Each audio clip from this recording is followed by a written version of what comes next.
দুষ্টুমি করছো? করো, এরকম দুষ্টুমি আমিও করেছি।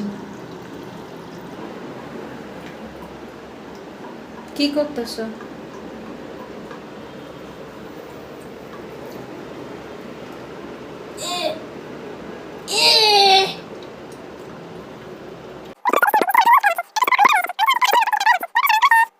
সাকিব আল হাসান আর নাফিসার সম্পর্কটা কি সত্যিই হয়ে গেল?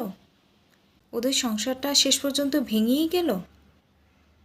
স্যাড। আজ আমার মনটা খুব খারাপ। সকালবেলা থেকেই খুবই খারাপ চলছে আমার মনটা। আজ আকাশে যেমন মেঘ উঠেছে, বৃষ্টি ঝরছে না, আমার মনেও অনেক মেঘ জমেছে, কান্না আসছে না। চাপা কষ্টগুলো বারবার করে আমাকে নাড়া দিচ্ছে। আসসালামু আলাইকুম। একটা বিষয় আমাকে খুব ভাবাচ্ছে এবং মনে মনে অনেক কষ্ট দিচ্ছে। বছরের শুরুটাই শুরু হয়েছিল তীব্র ঠান্ডা আর গরম দিয়ে। একটা প্রাকৃতিক দুর্যোগ আমরা মোকাবেলা করেছি সবাই। এরপরের লড়াইটা ছিল আমাদের স্বাধীনতার জন্য যুদ্ধ। আর এই যুদ্ধে আমরা হারিয়েছি অনেক তাজা প্রাণ। অনেক কেউ হারিয়েছে তার ভাই, কেউ হারিয়েছে তার বাবা, কেউ হারিয়েছে বোন, কেউ হারিয়েছে তার সন্তান। এভাবে অনেকগুলো তাজা প্রাণের বিনিময়ে আমরা অর্জন করতে পেরেছি এই স্বাধীনতা।